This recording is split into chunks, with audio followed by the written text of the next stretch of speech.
Bonjour et bienvenue à cette autre édition du Mbok. Le Mbok, c'est la connaissance de l'univers à la lumière de nos ancêtres Bassar.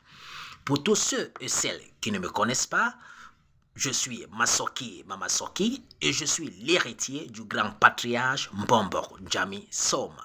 Bien vouloir vous diriger sur mon compte YouTube Masoki Mamasoki afin de suivre la plupart des enseignements que j'ai eu à publier depuis au moins 2012. Et là-bas, vous trouverez des enseignements en langue bassa, française et anglaise.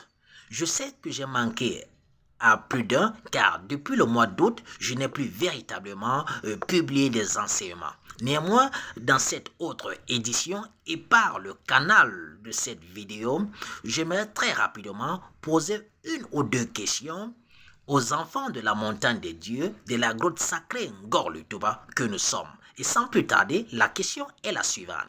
Pourquoi tous les enfants de la grotte sacrée Ngor-le-Touba ne se reconnaissent-ils pas comme des Bassars? Pourquoi tous les enfants de la grotte sacrée Ngor-le-Touba ne se reconnaissent-ils pas comme des Bassars? Ici, je fais référence aux Banen, aux Balimba, aux Yabassiens, aux Yambassa, aux Bassor, aux Bakoko, aux Bati et j'en passe. Ces derniers ne se reconnaissent pas comme des Bassars et pourtant tous sont sortis de la grotte sacrée Ngor-le-Touba. Alors, ces derniers fondent leur argumentaire sur une différence linguistique.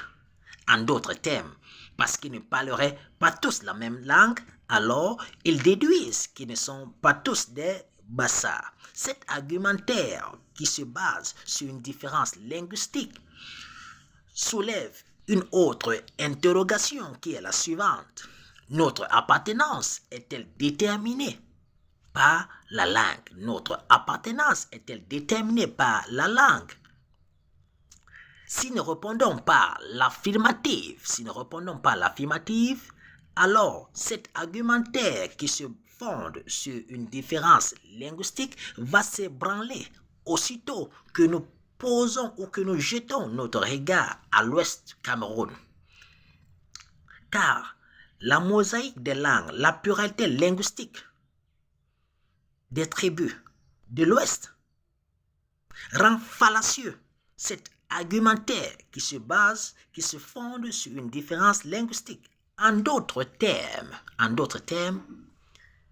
chaque tribu à l'ouest a une langue qui lui est propre. Cependant, toutes ces tribus se reconnaissent comme des Bamlékés. En français facile, les Bamlékés ne parlent pas toutes la même langue, mais tous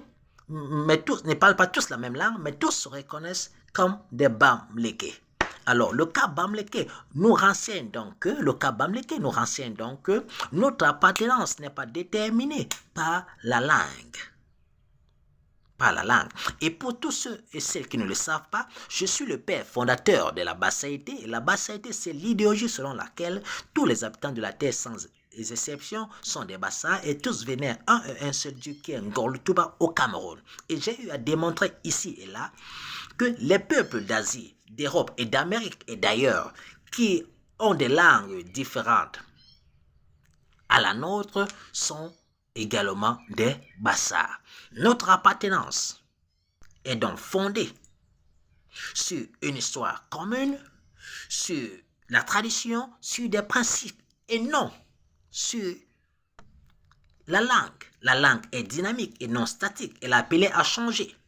Alors, j'ai rencontré les Bassars du Nigeria. Pendant mon séjour au Nigeria, j'ai rencontré les Bassars. J'ai publié des photos ici et là. Je me suis entretenu avec le patriarche Bassar au Nigeria. Et il y a une très grande ville au Nigeria qui s'appelle Bassar. Ils ne parlent pas la même langue que la nôtre. Car cela ne tient, ils sont des Bassars. Pendant mon séjour au Togo, au nord du Togo, j'ai également rencontré des Bassars. Également au nord du Togo, il y a une grande ville qui s'appelle Bassar.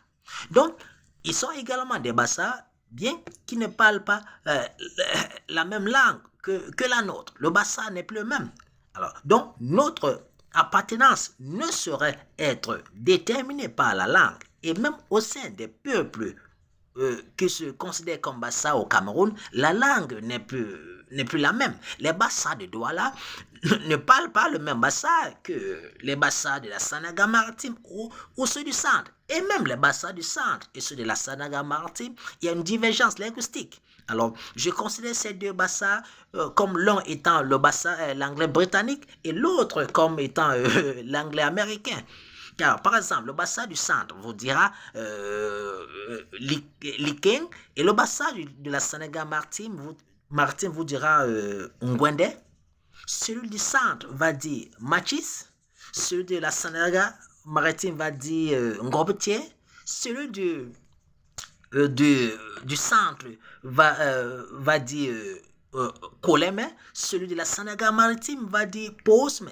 Celui du centre va dire Bayembi. Celui de la Sanaga-Maritime va dire Bi. Ainsi de suite.